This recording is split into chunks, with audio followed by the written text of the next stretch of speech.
हमने order of reactions पढ़ा था। लास्ट वीडियो में आप देख सकते हो ऑर्डर ऑफ रिएक्शन क्या है। तो आगे हमने करना है यूनिट ऑफ के। What is the unit of के? के क्या होता है? Rate constant. तो रेट कांस्टेंट के यूनिट जो है वो ऑर्डर के ऊपर डिपेंड करते हैं कि ऑर्डर क्या है और उसके हिसाब से यूनिट क्या बनेंगे के। ठीक है, तो सबसे पहले हम देख लेते हैं कि के यूनिट अगर तो ज़ीरो ऑर्डर रिएक्शन हो तो ये वाले यूनिट बनेंगे मोल पर लीटर पर सेकंड। अगर फर्स्ट ऑर्डर की हो तो पर सेकंड बनेंगे। बहुत इंपॉर्टेंट है, ये आपको याद रखना है कि के से ही हमें पता चल जाएगा, के यूनिट से हमें पता चल जाएगा कि ऑर्डर एक्शन का क्या है। ठीक है, तो अगर सेकंड ऑर्डर हो तो हमने देख लेना लीटर पर मोल पर सेकंड हमारे पास जो के यूनिट हो गए। तो यूनिट के हिसाब से ही हमें पता चल जाता है कि रिएक्शन का ऑर्डर क्या है। तो आपको रेट कांस्टेंट का यूनिट जरूर याद रखना है।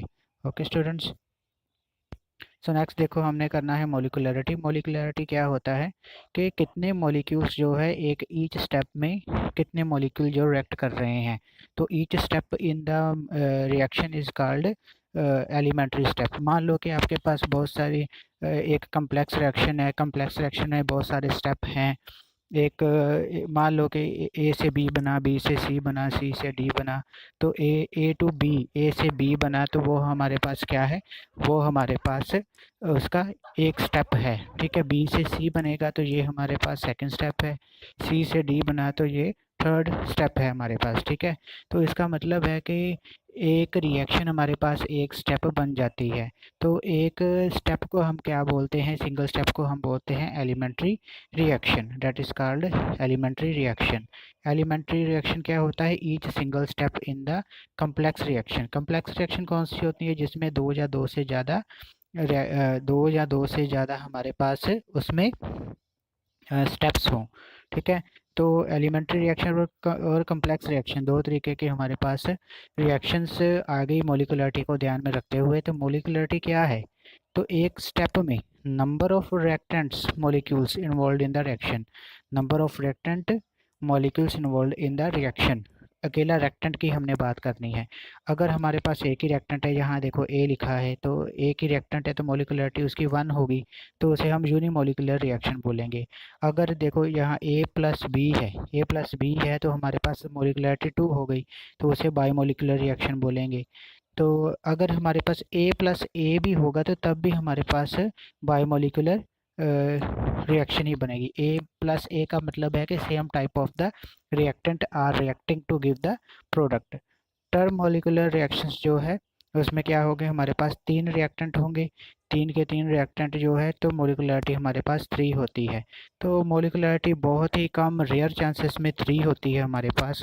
वैसे मोस्टली हमारे पास जो यूनिमोलिकुलर और बायोमोलिकुलर रिएक्शंस होती हैं। तो आपको याद क्या रखना है कि each step in the complex reaction is called elementary step and elementary step decide the molecularity. आप पूरी रिएक्शन को देख के बहुत सारे स्टेप हों तो आप सीधा नहीं बता सकते। ठीक है, तो आपको एक सिंगल स्टेप देखना पड़ेगा कि उसमें नंबर ऑफ रिएक्टिंग स्पीसीज कितनी है, वो उसकी मोलिकुलरिटी होगी, जैसे जहाँ मैंने आपको एग्जांपल के हिसाब से समझाया।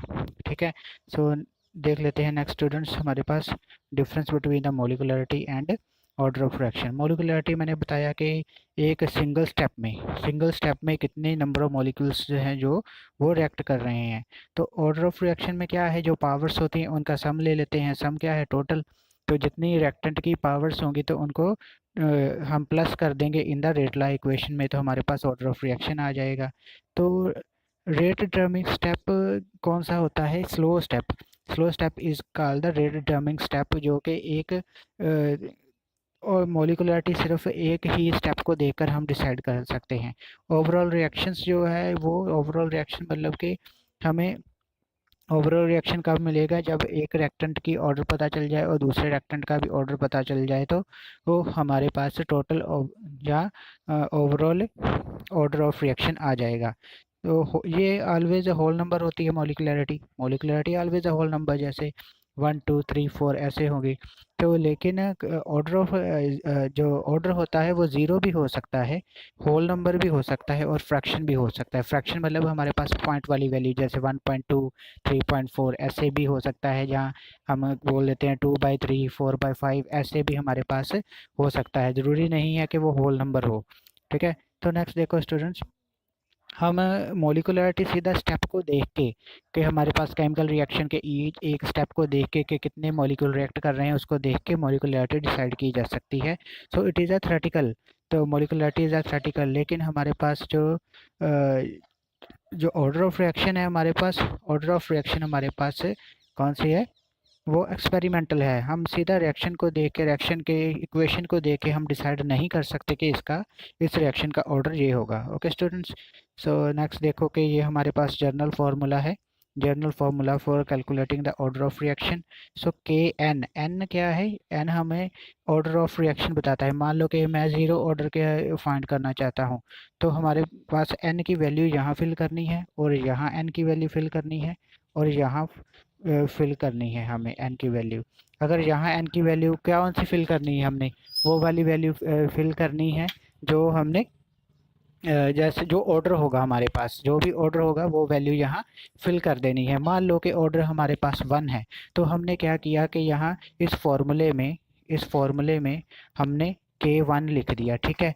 तो देखो यहाँ यहाँ भी n की वैल्यू हमने 1 फिल कर दी, ठीक है, और यहाँ हमने भी n की वैल्यू 1 फिल कर दी। तो हमारे पास क्या आ गया, मोल 0, मतलब मोल कुछ भी नहीं है हमने लिखना, लीटर भी 0 है आ गया। तो इसका मतलब है कि यूनिट क्या आ गई हमारे पास, एस पर सेकंड आ गए, ठीक है, एस की पावर -1 मतलब पर सेकंड।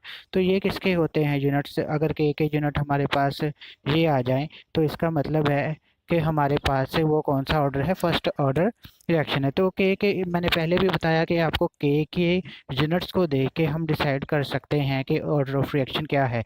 तो इसलिए बहुत ज़रूरी है इस फॉर्मूले को याद रखना कि हमारे पास जनरल फार्मूला पता होगा तो हम order of reaction find out कर सकते हैं। तो रेट कांस्टेंट के यूनिट आपको ज़रूर याद रखने हैं for the zero, first and second order reaction.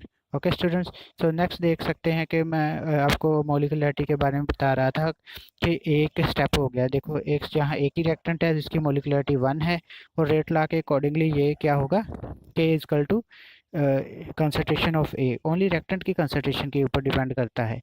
तो यहाँ ए प्लस ए होगा तो इसका मतलब है मॉलिक्यूलरिटी 2 है हमारे पास, रेट उसकी पावर आ जाएगी, ठीक है, कंसंट्रेशन ए की कंसंट्रेशन की पावर 2। तो अगर ए प्लस बी होगा तब भी हमारे पास 2 ही रिएक्टिंग मॉलिक्यूल है ईच स्टेप में, तो हमारे पास मॉलिक्यूलरिटी अगेन 2 आ गई। तो यहाँ ए प्लस ए मतलब कि 3 है, तो 3 रेयर केसेस होते हैं, मैंने आपको पहले भी बताया कि 3 रेयर केसेस है हमारे पास मॉलिक्यूलरिटी 3, ठीक है। तो इसकी रेट क्या होगा, ए की पावर 3 हो जाएगा। यहाँ ए बी, यहाँ भी 3 है हमारे पास, तो रेयर केस होता है हमारे पास के मॉलिक्यूलरिटी 3 हो। ए बी प्लस सी, कहने का मतलब चाहे रिएक्टेंट सेम हो चाहे रिएक्टेंट डिफरेंट हो, लेकिन रिएक्टिंग मॉलिक्यूल हमें काउंट करनी है कितने नंबर ऑफ रिएक्टिंग मॉलिक्यूल्स है, तो हमारे पास मॉलिक्यूलरिटी आ जाएगी। तो अगर एक मॉलिक्यूलरिटी 1 हो तो यूनिमॉलिक्यूलर, 2 हो तो बाईमॉलिक्यूलर, 3 हो तो टर्मोलिकुलर हम उसको बोल देते हैं। ओके स्टूडेंट्स, सो नेक्स्ट आपके पास एग्जांपल कुछ और है। मान लो यहाँ कितने हैं, 2O5 ए की हमारे पास है, तो इसका क्या है, मॉलिक्यूलरिटी 1 है हमारे पास, ठीक है। ऑर्डर ऑफ रिएक्शन हमें रिएक्शन को देख के डिसाइड पता नहीं चल सकती है, order of reaction we can not decide by just watching at the reaction, ठीक है। तो यहाँ से आप ये मत समझ लेना कि यहाँ ऑर्डर 1 लिखा है तो इसका मतलब है कि इसमें एक रिएक्टिंग मॉलिक्यूल है तो इसका ऑर्डर 1 है, ठीक है। तो यहाँ हमने सिर्फ मॉलिक्यूलरिटी देखनी है, यहाँ भी एक ही रिएक्टेंट है तो मॉलिक्यूलरिटी 1 है। यहाँ देखो कोफिशिएंट 2 लगा हुआ है, इसका मतलब है कि हमारे पास मॉलिक्यूलरिटी 2 होगी, ठीक है। ऑर्डर ऑफ रिएक्शन 2 होगी या नहीं होगी ये देख के हम डिसाइड नहीं कर सकते। यहाँ कितने हैं, 2, और ये दो 2 NO हो गए और एक O2 हो गया, तो मॉलिक्यूलरिटी 3 हो गई हमारे पास। एक ये है रिएक्टेंट और एक ये है रिएक्टेंट, तो इसलिए यहाँ 2 है हमारे पास मॉलिक्यूलरिटी। तो देखो यहाँ रिएक्टिंग मॉलिक्यूल यहाँ 2 है लेकिन ऑर्डर ऑफ रिएक्शन 1 ही है, लेकिन मॉलिक्यूलरिटी 2 आ गई। इसका मतलब है कि हम देख के ये डिसाइड नहीं कर पा रहे हैं कि ऑर्डर ऑफ रिएक्शन जो है वो जस्ट थ्योरेटिकल कंसेप्ट नहीं है, इक्वेशन को देख के हम डिसाइड नहीं कर सकते। हमें क्या करना पड़ेगा, हमें देखना पड़ेगा कि उसका एक्सपेरिमेंट करके, ऑब्जर्वेशन करके कि ऑर्डर क्या निकलेगा। यहाँ हमारे पास रिएक्टिंग स्पीसीज 2 है इसलिए मॉलिक्यूलरिटी 2 है, लेकिन ऑर्डर ऑफ रिएक्शन 1 है, तो order of reaction again experimental value है, तो इक्वेशन को देख के डिसाइड नहीं होता, लेकिन मॉलिक्यूलरिटी इक्वेशन में देख के कितने रिएक्टिंग मॉलिक्यूल है उसको देख के डिसाइड हो पा रहा है। ठीक है students, thank you very much.